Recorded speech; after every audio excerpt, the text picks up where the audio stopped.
मैं हरकेश मीना, सहायक आचार्य राजनीति विज्ञान, राजकीय महाविद्यालय नौहर। आज हम प्लेटो के विचारों का मूल्यांकन करेंगे व उनका राजनीतिक दर्शन पर उनके विचारों का क्या प्रभाव पड़ा, ये भी अपन देखेंगे। प्लेटो का जो राजनीतिक दर्शन है उसको मुख्य रूप से 3 भागों में विभाजित किया जा सकता है।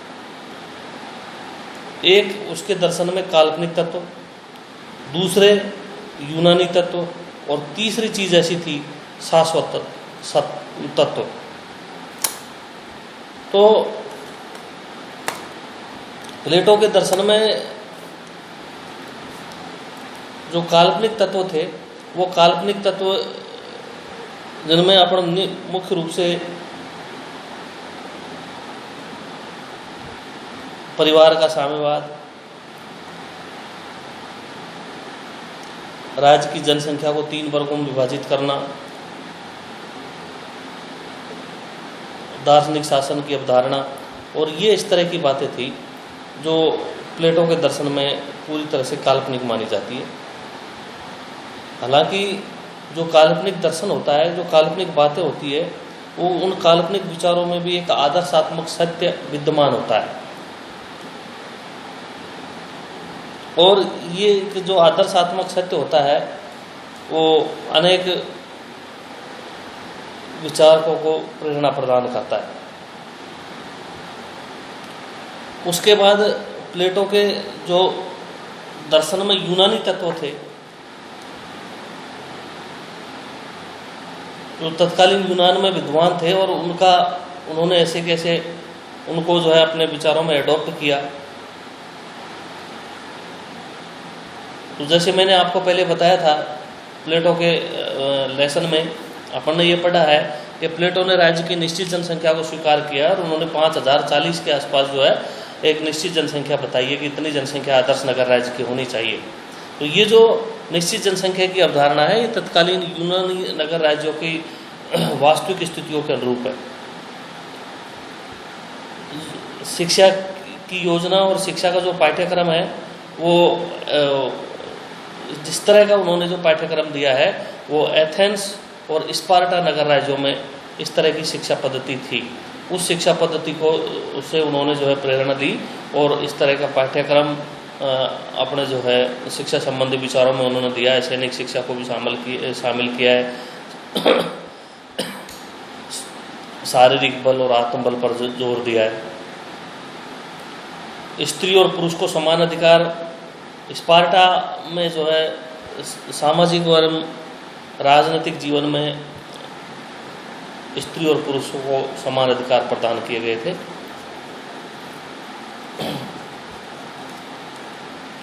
स्पार्टा में ये भी व्यवस्था थी कि वहाँ जो है व्यक्तिगत हित की तुलना में सार्वजनिक हित को ज़्यादा महत्व दिया जाता था, सामान्य हित पर बल दिया जाता था। इसलिए उन्होंने जो है रिपब्लिक में एक सार्वजनिक एकता के रूप में राज्य की अवधारणा को प्रस्तुत किया है और मानव आत्मा का ही वृहद रूप जो है राज्य को बताया है। स्पार्टा में ये भी धारणा प्रचलित थी कि जो शासक वर्ग के जो लोग थे उनके लिए सार्वजनिक भोजनालय था। तो जो परिवार का साम्यवाद उसमें जो लागू करता है प्लेटो, तो उसमें ये बताता है कि सैनिक वर्ग और शासक वर्ग की जो संतान उत्पन्न होगी उनका जो है खान पान और रहन सहन की व्यवस्था जो है सार्वजनिक भोजनालयों में, सार्वजनिक आवास गृहों में, यानी कि राज्य सरकार के द्वारा उनकी जो है देखभाल की जाएगी।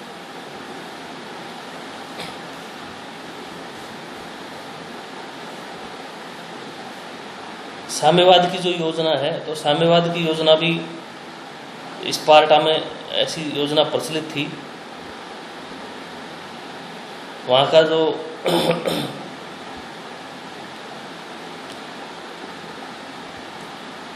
एगारथीसियन समुदाय के जो लोग होते थे उनमें परिवार के साम्यवाद की व्यवस्था प्रचलित थी। दास प्रथा भी जो है यूनान में मौजूद थी और हालांकि जो प्लेटो का रिपब्लिक है और उन्होंने उस दास प्रथा का उसमें कहीं उल्लेख नहीं किया है।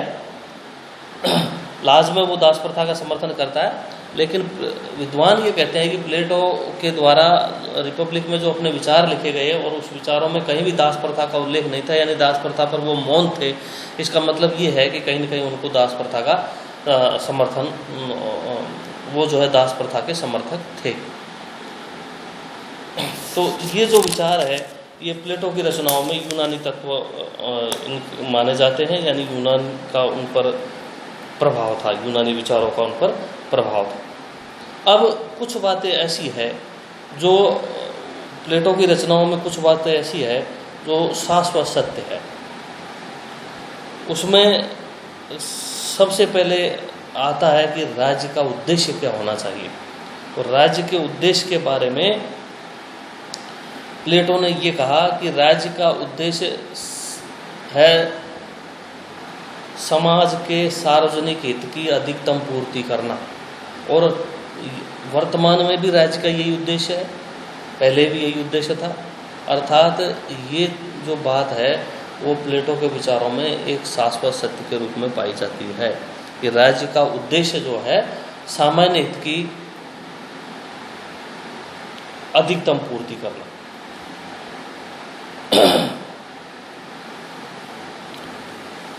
दूसरा, समाज के संगठन का सिद्धांत। आज भी ये बात सर्वमान्य है कि प्रत्येक नागरिक को अपने विशिष्ट कर्तव्यों का पालन करना चाहिए और किसी दूसरे के कार्यों में हस्तक्षेप नहीं करना चाहिए, किसी दूसरे के जो है काम में हस्तक्षेप नहीं करना चाहिए, किसी दूसरे के कार्य क्षेत्र में दूसरे के अधिकारों में कोई हस्तक्षेप नहीं करना चाहिए। प्लेटो रिपब्लिक में जो दार्शनिक शासक की अवधारणा दी और उसकी अपन ने पिछले वीडियो में इस लेसन के अंतर्गत अपन ने उनके विचारों की आलोचना भी की है कि ऐसा दार्शनिक शासक नहीं हो सकता।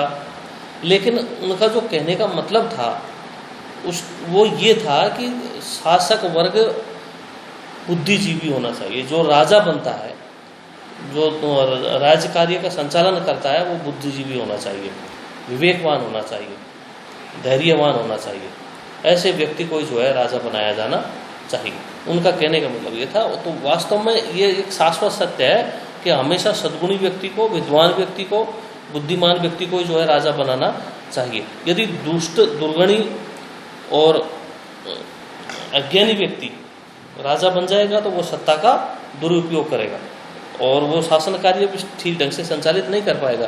तो ये उनके जीवन में एक, उनके विचारों में एक शाश्वत सत्य था कि वो मानते थे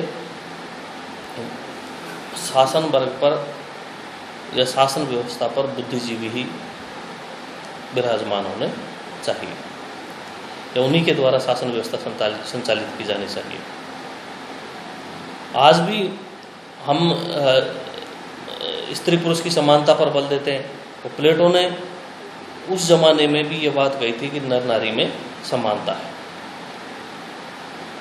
इसलिए उन्होंने कहा कि सामाजिक ही नहीं अपितु राजनीतिक और प्रशासनिक और सैनिक क्षेत्रों में भी स्त्रियों को जो है पुरुषों के समान अधिकार प्रदान किए जाने चाहिए। और आज के जो सभ्य देश हैं उनके संविधानों में भी इस तरह का प्रावधान होता है कि हर कार्य में जो है स्त्री पुरुष को समानता प्रदान की जाती है।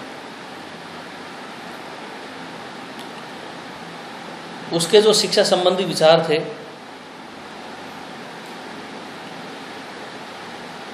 जो उन्होंने शिक्षा को माना कि शिक्षा का महत्वपूर्ण कार्य क्या है, तो उनका मानना था कि भाई शिक्षा का जो महत्वपूर्ण कार्य है वो है शिक्षा के द्वारा व्यक्ति के सद्गुणों में वृद्धि करना ही शिक्षा का महत्वपूर्ण कार्य है। अर्थात शिक्षा ऐसी होनी चाहिए जो व्यक्ति के सद्गुणों में वृद्धि कर सके। इसके अतिरिक्त उन्होंने अनिवार्य शिक्षा के सिद्धांत को स्वीकारा है। तो वर्तमान में भी जो है सभी लोक कल्याणकारी राज्यों में ऐसी व्यवस्था है कि शिक्षा को एक अनिवार्य अंग के रूप में स्वीकार किया है और अनिवार्य शिक्षा का सिद्धांत लागू किया है। विधि और उनके जो न्याय संबंधी विचार थे, तो उस जमाने में उनका ये मानना था कि जो न्याय होना चाहिए वो निष्पक्ष होना चाहिए, और किसी भी न्याय प्रक्रिया में यदि कोई दंड प्रदान किया जाए तो वो दंड का जो रूप है वो सुधारात्मक होना चाहिए, यानी अपराधी को सुधरने का मौका दिया जाना चाहिए।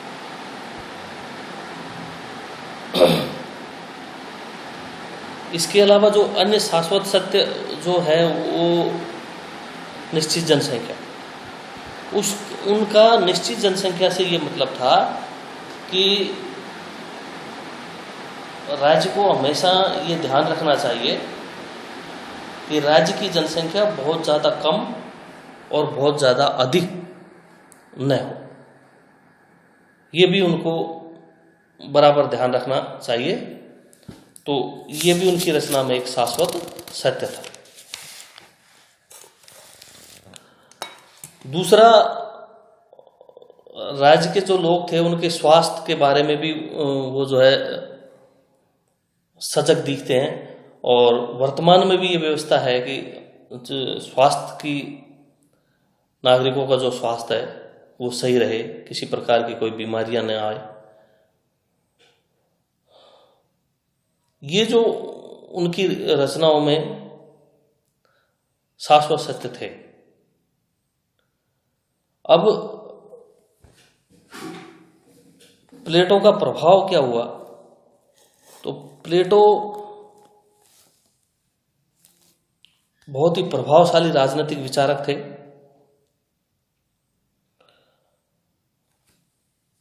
अरस्तु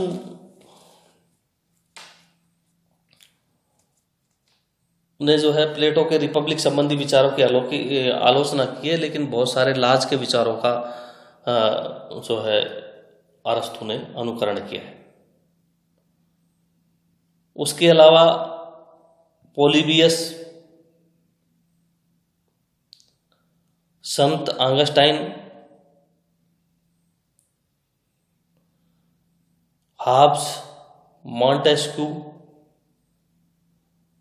वॉल्टेयर,